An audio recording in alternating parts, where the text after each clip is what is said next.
Yo, this is Stylish, and this is another VOD. It's gonna be a Terran versus Protoss. It's gonna be an in-game VOD, and it's gonna be one of my build loaders that I've already shown you. I think I call it the TvP FE3 fact strategy. And that means I'm gonna do a fast expansion, and then I'm gonna do 3 factories pretty fast, and an early push, much earlier than he expects. And this strategy is actually made to punish the Protoss who takes his third rather quick after he sees that you have expanded. And many Protosses will do this. They will take a third very fast, and then you can do the strategy and you will punish them. However, sometimes you will get punished yourself for being so aggressive, because you're going to move out without any sort of detection. You can have turrets up when you arrive at his base, but not earlier than that, and therefore you're going to be vulnerable to, for example, DT drop or DT rush. But sometimes you have to do risky strats anyway, especially in a best of 3 or in a tournament or something like that. It's good for mind games anyway.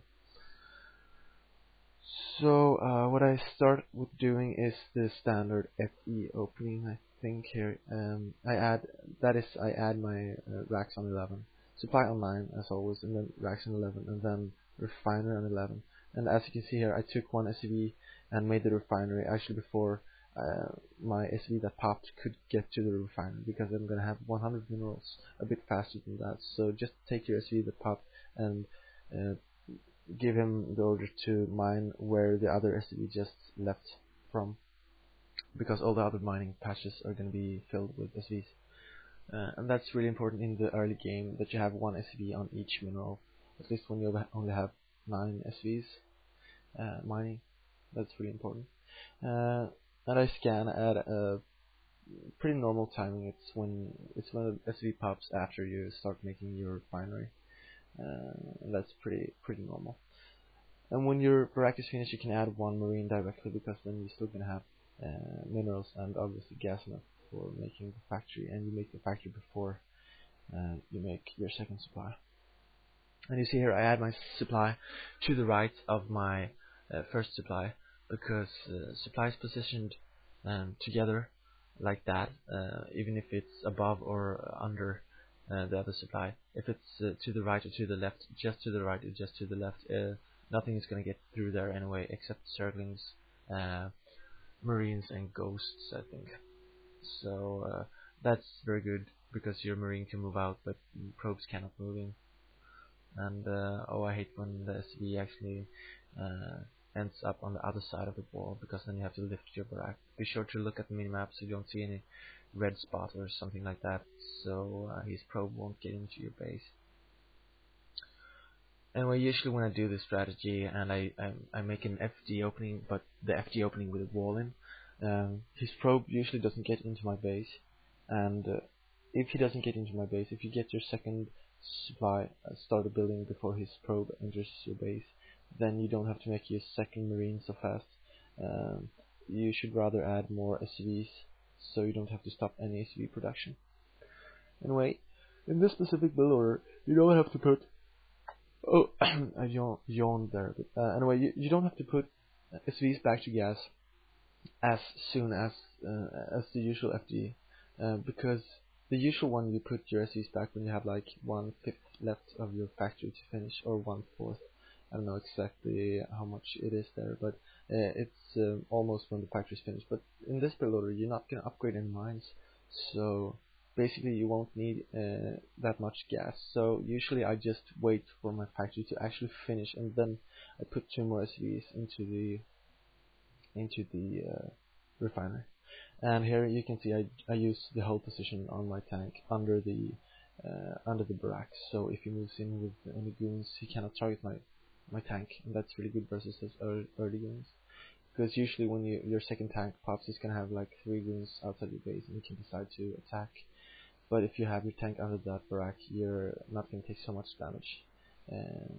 So that's pretty good.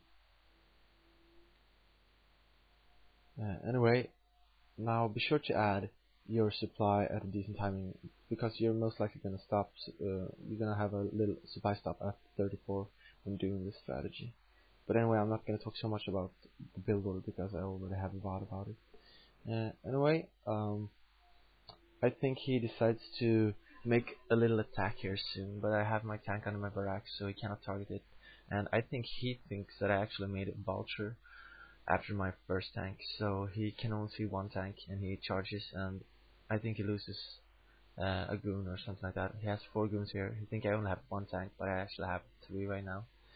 And be sure to move back your tank like that. Yeah, exactly like that, and die. Make sure to die 1 tank like that. It's really good. No, but actually, when he attacks, he wants to snipe your tanks. So just the tank has longer range than the goons, so make the tank shoot once and then move back, so his goons have to run after the tank to actually hit it. Because if the goons run, they're obviously not going to shoot, and your marine is going to stand there and just shoot them at the whole time. So they're going to take a lot of extra damage while trying to chase your tanks. And if some of your tanks get hurt in the beginning like this, it's really important that you take 1 or 2 SVs to repair them, because especially in this build order, those tanks are going to be really important. So when I have 4 tanks, I'm going to move out, but now I only have 3 tanks because obviously I died 1 tank. Also be sure to make vultures and supplies, so don't get supply stop here, because this timing is really crucial. Anyway, what I'm hoping right now is that he has taken his third, because then it's going to be really hard for him to defend this push. And my E-base is going to be up in time to make turrets right outside his base. And be sure to make vultures at all time here when you move out. I have hotkeyed my factories, so when I know my vultures are finished, I just click on the factories on my hotkeys, and then I manually click with the mouse on the vulture. Usually because the B button is too far away. Oh, here he get mine on my tanks, and that's really good. So instead of making turrets, I'm actually repairing my tanks. And what I see here is that he has actually not taken his third. He just went to 2 base build with 2 gateways and massing up goons. So I was in a bit of a disadvantageous position there, because 2 gate and 2 base just mass goons is really a good counter to this build order. Not really a counter, but it's a good build to this build order anyway, because I have sacrificed my tank production to make a lot of vultures, and if I don't succeed with this, I'm not gonna have a lot of tanks in my main to make any kind of push anytime soon. So this really has to do a lot of damage, and well, I think I had killed like 10 goons or something like that. So I have actually made a lot of damage, and he cannot really attack my base now because vultures are roaming all over the map, and he really fears that I'm going to use the vultures to kill his probes, so he's not likely to attack me right now. But be sure anyway to put 1 turret up at your natural and put some mines besides it, because he cannot move his observer there obviously, and then just have like 1 tank, and your siege mode going to be upgraded. So also lift your barrack and land it, so you have a little bit of more sight and a little bit of a wall there. So from here, I think actually the strategy failed a little bit here, because he didn't do the 3 base.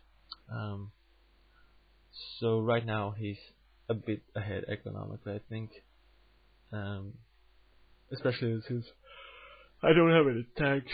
I kept making a lot of vultures, so I just tried to have those vultures to keep to maintain map control. And you can see I added my factories in a way that I cannot add any more machine shop. And that's really bad. So I lift one of those factories in a position where I can add a second machine shop. So don't place all your factories like that when you play this strategy. Anyway, what I do here is, since I have map control and since I know I won't win this game anytime soon, I add a double engineering, a double armory, and also start adding my third command center in my natural really fast to take my third, because the Protoss is most likely gonna take his third after he survives the first attack there, and then you have to be sure to keep up with his economy, and that's why you take your third that fast. And before you lift it down and land it on the position, you should have already started making turrets. and keep roaming the map with vultures. Just make sure that he knows that you have vultures on the map, and he has to protect his probes. Because if he has to protect his probes, he cannot attack. And that will give you time to siege up and get your tanks in proper position.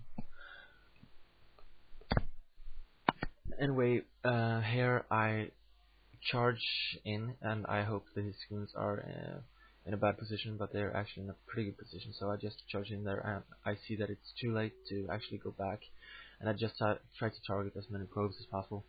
And in this example, I think it wasn't really successful. But if you get like 8 or 9 probes or something like that with like 6 or 7 vultures, it's usually worth it. But anyway, now I lost. Oh, I'm so tired. I lost all those vultures. So usually a Protoss player, when noticing that I lose that many vultures, he's gonna punish me by doing a timing attack before I get too many tanks or too much defense up at my third, and that's usually what's gonna happen. And I think that's what happens this game as well. And then it's really important that you try to micro during that attack. Don't just sit there. When he rushes in, pull all your SCVs from the expansion and make a little SCV wall, and be sure to already have placed some mines to prepare for that battle.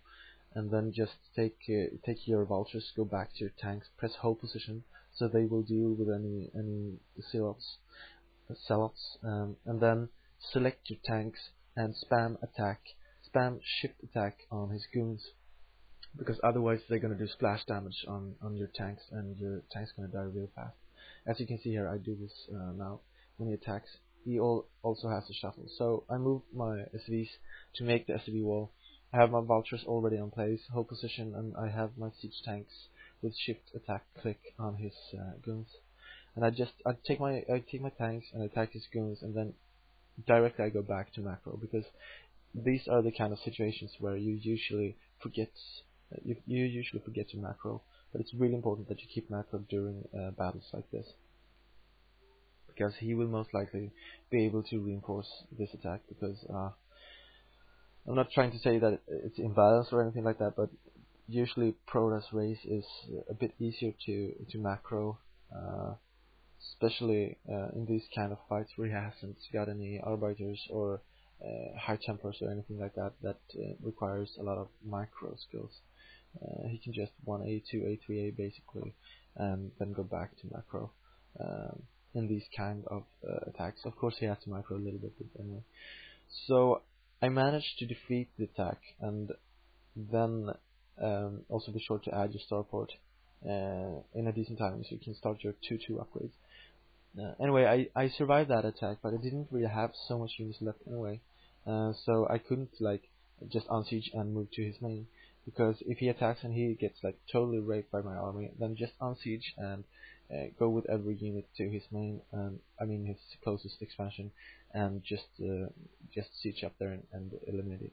But this time I couldn't do that, so instead I just sieged up in my expansion, and I took the vultures to roam the map again and to distract him and to attack his new made at Nexus there. And that I do because I want his units to go up there and try to defend it, so I will have some time to move my units. So simultaneously I move my units at a timing where my 1-1 upgrades will be finished when I get there, and he won't be able to intercept me before I actually get my tanks in position, because his units were looking for my vultures that I had on the other side of the map. So that's a really good thing to do with the vultures. It's pretty common actually that you lure his units to a location so you can start to push at a much closer distance than otherwise. Also be sure to put some tanks close to cliffs and stuff like that, because then he cannot surround you, and that's really good. And actually you should put your tanks up in a pretty safe position, and then 1 or 2 tank in position that can actually target his probes or his nexus, because if you don't have any tank that is in range of his nexus or anything like that, he's not going to feel the pressure, and he's going to gather up, and he's going to have a bit better economy I can't say that word, economy, So if he can just lay back and wait a little bit, he's gonna overwhelm you. But if you can keep the pressure, keep one tank or two tank to hit his nexus or something like that, he's gonna feel the pressure and he really has to attack earlier than he really wants to. So that benefits the Terran. Anyway, what I do here now is that I know that I have a siege tank or something like that in position to attack his nexus and probes. So actually I just wait there because I know he has to attack my push.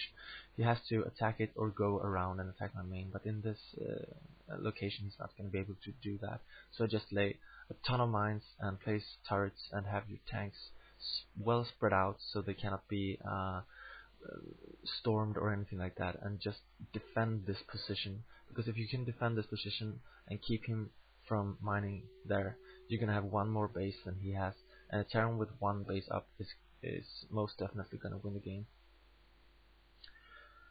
And then when you feel like you have secured the area, you can take some vultures and move to one expansion that he's gonna make, because if he gets into this position he's gonna take those probes and go to another location and try to get that expansion up. So basically if you take your vultures and go to that position, he has to split up his units, and then you can move in even further and cut his main off in half. The path that is outside his main. If you have siege tanks there and mines there, he cannot reinforce anything to his expansions on other places of the map.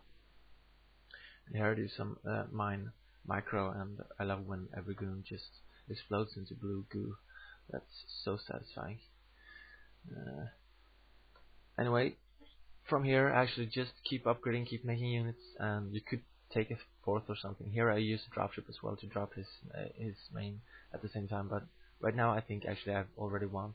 So make sure that you scan his base so he hasn't done something like a 2 carrier build or something like that when he feels like he's at a disadvantage, or he gets at the disadvantage because he made 2 starports and then you have no glides or something like that. So be sure to scan that in time, because that can really be frustrating sometimes. Anyway, I hope you like this build. This was when my build order, my initial build order actually failed a little bit, but that's gonna happen, so you have to know how to follow up. I'm gonna record another commentary now, and I hope you like this one. The next one is gonna be TvC.